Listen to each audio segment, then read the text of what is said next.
चलो सीधी बात, नो बकवास, ठीक है।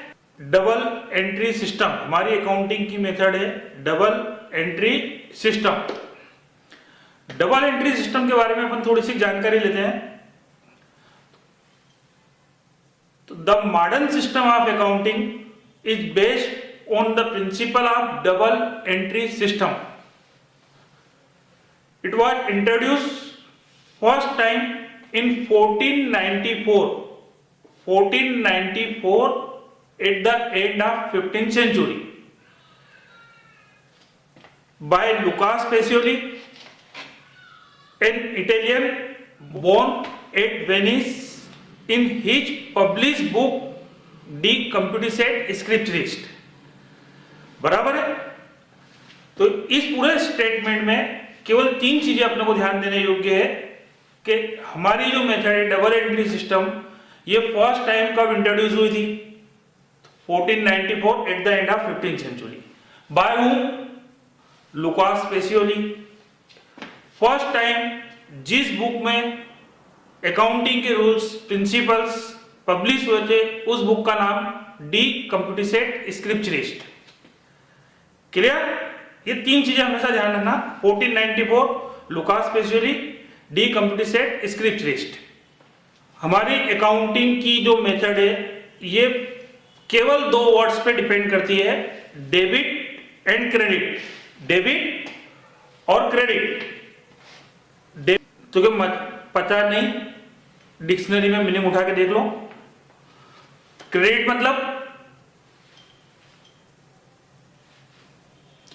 है ना। डेबिट और क्रेडिट का हम स्पेसिफिकली कोई मीनिंग नहीं निकालेंगे। हमने हमारी अकाउंट की जो बुक्स होगी उसके 2 पार्ट करे हैं। एक पार्ट को हमने नाम दिया डेबिट और दूसरे पार्ट को नाम दिया हमने credit. Left hand side is known as a debit side and right hand side is known as a credit side. अपना अपना लेफ्ट और अपना अपना right. Left hand side is known as a debit side and right hand side is known as a credit side. अब अपनी accounting की जो method है बेटा, जैसा नाम है वैसा ही उसका काम है। Every transaction affected at least 2 account, one of them will be debited then another will be credited. यदि कम से कम 2 अकाउंट्स पे इफेक्ट पड़ेगा, एटलीस्ट 2 अकाउंट्स। एक यदि डेबिट होगा तो बाकी सब क्रेडिट होगा। 2 या 2 से ज्यादा पे भी हो सकता है। एक डेबिट तो बाकी credit. One of them credited then another will be debited. यदि एक क्रेडिट हो रहा है तो बाकी डेबिट होगा। कुल मिलाकर डेबिट और क्रेडिट हमेशा इक्वल चलेगा। क्लियर? हम शॉर्ट में डेबिट को डीआर लिखेंगे। DR, D for debit, R for record. मेरी ये अकाउंट की बुक के ये डेबिट रिकॉर्ड्स हैं और मेरी अकाउंट की बुक के ये क्रेडिट रिकॉर्ड्स हैं। DR debit record, C R credit records. Clear? Every transaction affected at least 2 account, one of them will be debited, then another will be credited. One of them will be credited, then another will be debited. अब यहाँ पे हमारे सामने एक word आया है बेटा accounts. तो अकाउंट्स किसको कहते हैं? अकाउंट्स कितने होते हैं? अकाउंट्स को कितनी कैटेगरी में क्लासीफाई कर सकते हैं, है ना। ये जानना हमारे लिए बहुत जरूरी है। तो हम जब बिजनेस करते हैं बेटा तो अकाउंटिंग करते हैं। अकाउंटिंग में एक एक चीज हमारे सामने क्लियर होना चाहिए। इसलिए हम क्या करते हैं, एक एक आइटम का एक अकाउंट ओपन करते हैं हमारी बुक में, है ना। बिल्डिंग खरीदी तो बिल्डिंग अकाउंट, मशीन खरीदी तो मशीनरी अकाउंट, फर्नीचर परचेस करा तो फर्नीचर अकाउंट, गुड्स परचेस करा तो परचेस अकाउंट, सेल करा तो सेल्स अकाउंट, रिटर्न आएगा तो purchase return, sales return. Ram से कोई डील हो रही है तो राम का अकाउंट, आकाश से हो रही तो आकाश का अकाउंट, रवि से हो रही तो रवि का अकाउंट, है ना। जितने भी आइटम में हम डील करते हैं, जितने भी पर्सन से हम डील करते हैं, जितने भी एक्सपेंसेस और इनकम हम रिसीव्ड और पेड करते हैं, सब चीज का एक एक अलग अलग अकाउंट हम हमारी बुक में ओपन करते हैं। ठीक है ना। अब अकाउंट्स कितने प्रकार के होते हैं और अकाउंट्स कितने होते हैं? तो अकाउंट्स कितने होते हैं, ये क्वेश्चन बड़ा स्टूपिड क्वेश्चन है। अगर कोई आपसे पूछे क्या सर में बाल कितने होते हैं, तो उसको रिप्लाई भी फिर वैसे ही अपन करेंगे। 4,35,926 बराबर है ना? ऐसा कैसे हो सकता? गिन ले। और मेरे सर में जितने बाल हो जरूरी नहीं कि दूसरे के सर में भी उतने ही बाल हो, और जितने आज हो जरूरी नहीं कि उतने ही कल भी निकलेंगे, कम ज्यादा भी हो सकते हैं, प्लस माइनस हो सकता है, बराबर है कि नहीं? तो सही क्वेश्चन होता है बेटा, अकाउंट को हम कितनी कैटेगरी में क्लासिफाई कर सकते हैं? Types of account. तो हम अकाउंट्स को 3 कैटेगरी में क्लासिफाई कर सकते हैं। Number 1 personal account, number 2 real account, और number 3 nominal accounts. Personal, real and nominal, ठीक है? अब अपन 1 बाय 1 इनकी बात करेंगे। सबसे पहले अपन बात करते हैं पर्सनल अकाउंट। तो पर्सन से रिलेटेड जितने भी अकाउंट हम हमारी बुक में ओपन करेंगे उनको हम बोलते हैं पर्सनल अकाउंट्स। पर्सनल अकाउंट्स को हम 3 कैटेगरी में क्लासिफाई कर सकते हैं। Number 1 natural person, number 2 artificial person, और number 3 representative personal account. Natural, artificial और रिप्रेजेंटेटिव। नेचुरल पर्सन के अंतर्गत वो सारे पर्सन्स आते हैं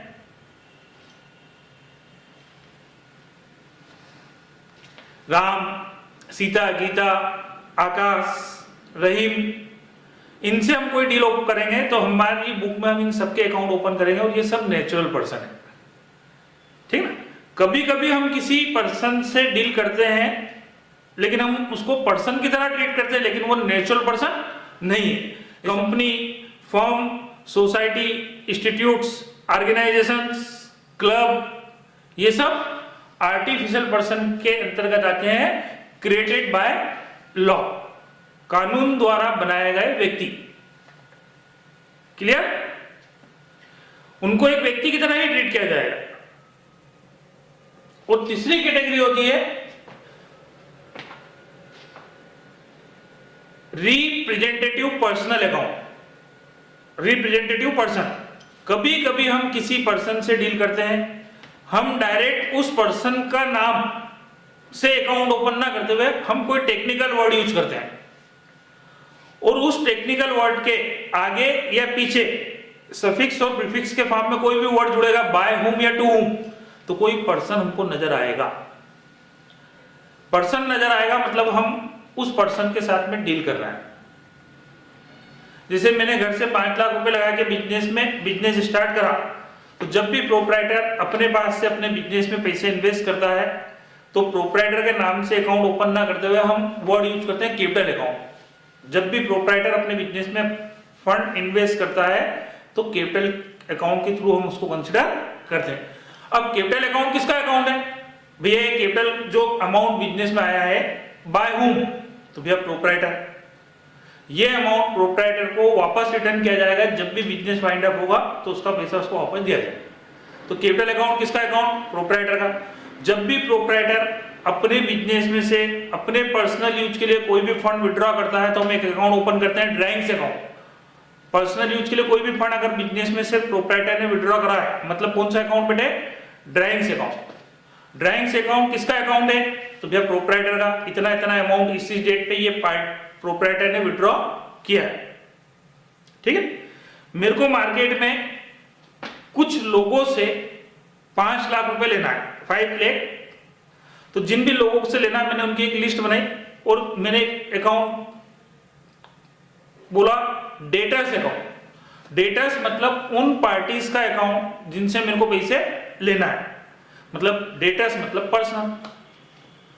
मेरे को मार्केट में कुछ लोगों को पेमेंट करना है, क्रेडिटर्स अकाउंट। क्रेडिटर्स अकाउंट मतलब उस पार्टी का या उन पर्सन्स का अकाउंट जिनको हमको पेमेंट करना है।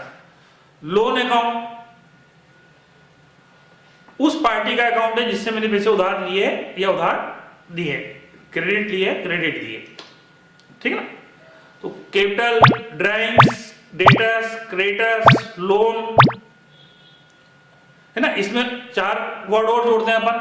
प्रीपेड, कभी कभी कोई एक्सपेंसेस हम एडवांस पेमेंट कर देते हैं तो prepaid account, prepaid salary, prepaid rent, income के केस में एक्रूड और अनएक्रूड। एक्रूड मतलब अर्न बट नॉट रिसीव्ड, हमने कोई इनकम अर्न तो कर ली लेकिन अभी पैसा आया नहीं है, तो ठीक है आ जाएगा यार, मैं जानता हूं इसीलिए तो मैंने उधार करा, क्रेडिट दिया उसको कि ठीक है वो पेमेंट आ जाएगा, ठीक ना।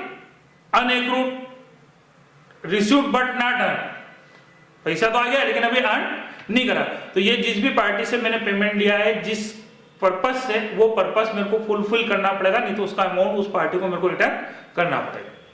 तो debtors, creditors, loan, capital, drawings, prepaid, outstanding, accrued, unaccrued, ये सारे उन पर्सन्स के अकाउंट है जिन पर्सन से हमको कुछ बेनिफिट लेना या देना बाकी है। तो हम उन पर्सन्स के नाम से डायरेक्ट अकाउंट ओपन ना करते हुए हम कोई टेक्निकल वर्ड यूज कर रहे हैं, मतलब ये हो गया representative personal account. Natural person, artificial person और representative personal account. Clear? Number 2, account की सेकंड कैटेगरी रियल अकाउंट। जैसा नाम वैसा काम। मैंने कार खरीदी तो कार अकाउंट, मशीन खरीदी तो मशीन अकाउंट, फर्नीचर खरीदा तो फर्नीचर अकाउंट, बिल्डिंग खरीदी तो बिल्डिंग अकाउंट, ये सारे आइटम रियल आइटम है, ये रियल अकाउंट्स की कैटेगरी में आते हैं।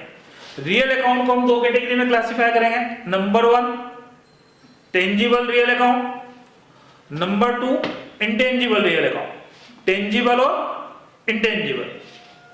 टेंजिबल वो आइटम होते हैं जिनको हम देख सकते हैं, छू सकते हैं, मूव कर सकते हैं, हैंड ओवर कर सकते हैं, ठीक है नहीं। और इंटेंजिबल के अंतर्गत आते हैं patent, copyright, trademark, licence, goodwill, ये सारी हमारी प्रॉपर्टी है, इनके फ्यूचर में हमको बेनिफिट भी मिलेंगे लेकिन ये नजर नहीं आते हैं, ये सारे हमारे राइट्स है, अधिकार है। Patent, copyright, trademark, licence, goodwill, ये इंटेंजिबल रियल अकाउंट है। बिल्डिंग, मशीन, फर्नीचर, ये सब टेंजिबल।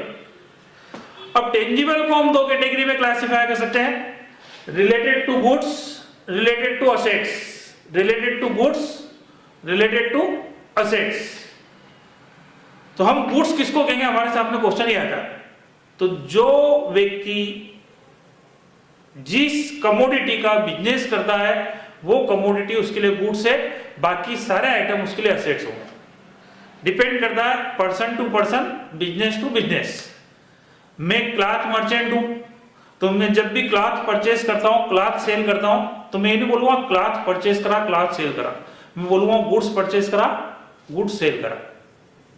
तो क्लॉथ मेरे लिए गुड्स हो गया, लेकिन उस क्लॉथ को काटने के लिए मैंने एक 500 की कैंची खरीदी, तो वो कैंची मेरे लिए एसेट्स होगी। उस क्लॉथ को मैनेज करने के लिए मैंने अपने यहाँ पे फर्नीचर परचेस करा, तो वो फर्नीचर मेरे लिए एसेट्स होगा। तो जो व्यक्ति जिस कमोडिटी का बिजनेस करता है वो कमोडिटी उसके लिए गुड्स, बाकी हर आइटम उसके लिए एसेट्स है, भले ही वो छोटा से छोटा हो चाहे बड़ा से बड़ा। तो एसेट्स को अपन एसेट्स के नाम से रिकॉर्ड करेंगे।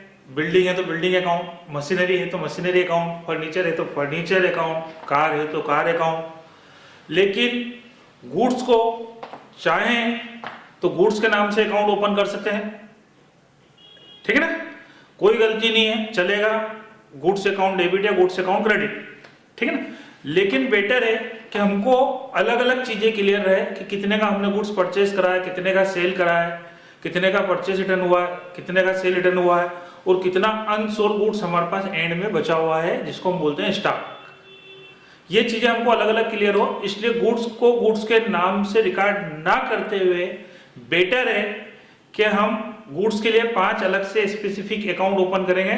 जब भी गुड्स परचेज करेंगे तो परचेज अकाउंट, जब भी गुड्स सेल करेंगे तो सेल्स अकाउंट, गुड्स जो हमने परचेज करा था सप्लायर को रिटर्न करेंगे तो परचेज रिटर्न अकाउंट, हमने सेल करा था कस्टमर ने हमको रिटर्न करा है तो सेल्स रिटर्न अकाउंट, और एंड में जो बिना बिका हुआ अनसोल्ड गुड्स हमारे पास रहता है उसके लिए स्टॉक अकाउंट। तो गुड्स के लिए हम कितने अकाउंट ओपन करेंगे, स्पेशली 5। कौन कौन से? Purchase, sales, purchase return, sales return and stock account. Is it clear? Account की तीसरी कैटेगरी नॉमिनल अकाउंट्स। जितने भी इनकम एक्सपेंसेस प्रॉफिट लॉस से रिलेटेड अकाउंट होंगे, जितने भी इनकम एक्सपेंसेस प्रॉफिट लॉस से रिलेटेड अकाउंट होंगे, वो सारे अकाउंट्स नॉमिनल की कैटेगरी में आएंगे। सैलरी पेड एक्सपेंसेस है nominal account, rent paid, commission paid, brokerage paid, rent received, interest received, commission received, तो ये सारे अकाउंट अलग अलग अपन ओपन करेंगे। Salary account, rent account, commission account, brokerage account, और ये सारे अकाउंट नॉमिनल की कैटेगरी में आएंगे। तो नॉमिनल को हम दो कैटेगरी में क्लासिफाई कर सकते हैं, number 1 related to expenses, number 2 related to income. Income expenses से रिलेटेड सारे अकाउंट नॉमिनल की कैटेगरी में आएंगे, related to expenses, related to income. अब अपन इसके आगे बात करते पड़ा, तो इनकम के अकाउंट तो सारे इनकम के ही बोले जाते हैं, इनकम को अपन क्लासिफाई नहीं कर सकते हैं। लेकिन एक्सपेंसेस को हम दो कैटेगरी में क्लासिफाई कर सकते हैं, direct expenses and indirect expenses. Direct expenses और इनडायरेक्ट एक्सपेंसेस। तो डायरेक्ट एक्सपेंसेस किसको कहते हैं? तो हम कोई कमोडिटी परचेज करते हैं, परचेज करने से लेके अपने प्रीमाइसेस तक लाने के बीच में जितने भी एक्सपेंसेस पेड करें, चाहे carriage, cartage, packing, loading, unloading, entry tax, जितने भी एक्सपेंसेस हमने पेड करे हैं अपने प्रीमाइसेस तक लाने के बीच में, उन एक्सपेंसेस को आप किस नाम से रिकॉर्ड करोगे, किस नाम से अकाउंट ओपन करोगे, वो मैटर अलग है। बस मैं इतना कह सकता हूं कि वो सारे एक्सपेंसेस डायरेक्ट एक्सपेंसेस की कैटेगरी में आएंगे। यदि आप ट्रेडिंग करते हो तो गुड्स परचेज करने से लेके अपने प्रीमाइसेस तक लाने के बीच में जितने भी एक्सपेंसेस हुए हैं वो सारे एक्सपेंसेस डायरेक्ट एक्सपेंसेस होंगे, चाहे हम उसको बोले carriage, cartage, loading, unloading, transit का इंश्योरेंस, एंट्री टैक्स, ये सारे डायरेक्ट एक्सपेंसेस। और यदि अगर आप मैन्युफैक्चरर हो तो उस मटेरियल को परचेज करने से लेके अपने प्रीमाइसेस तक लाने के बीच में, इवन उस मटेरियल को रेडी करने तक जो भी एक्सपेंसेस होंगे, जिसको अपन बोलेंगे मैन्युफैक्चरिंग एक्सपेंसेस, परचेज करने से लेके मैन्युफैक्चरिंग करने तक के जितने भी एक्सपेंसेस होंगे वो सब कहलाएंगे डायरेक्ट एक्सपेंसेस। इसके अलावा दुनिया के जितने भी एक्सपेंसेस होंगे वो सारे एक्सपेंसेस कहलाएंगे indirect. Clear? Salary paid, rent paid, electric bill, telephone bill, ये सारे एग्जांपल इनडायरेक्ट एक्सपेंसेस के। ट्रेडिंग करते हैं तो परचेस करने से अपने प्रीमाइसेस तक लाने के बीच के एक्सपेंसेस, और मैन्युफैक्चरिंग करते हैं तो परचेस से लेके उस मटेरियल को मैन्युफैक्चरिंग करने तक के एक्सपेंसेस डायरेक्ट की कैटेगरी में आएंगे। बाकी सारे एक्सपेंसेस, अदर एक्सपेंसेस इनडायरेक्ट कहलाएंगे। ठीक है? तो आज अपन ने बात करी है टाइप्स ऑफ अकाउंट, डिटेल में डिस्कस करी है। उम्मीद करता हूं आप सबको अच्छी तरह से समझ में आया होगा। अब नेक्स्ट लेक्चर में अपन अकाउंटिंग पे आ जाएंगे। ठीक है? Okay, thank you.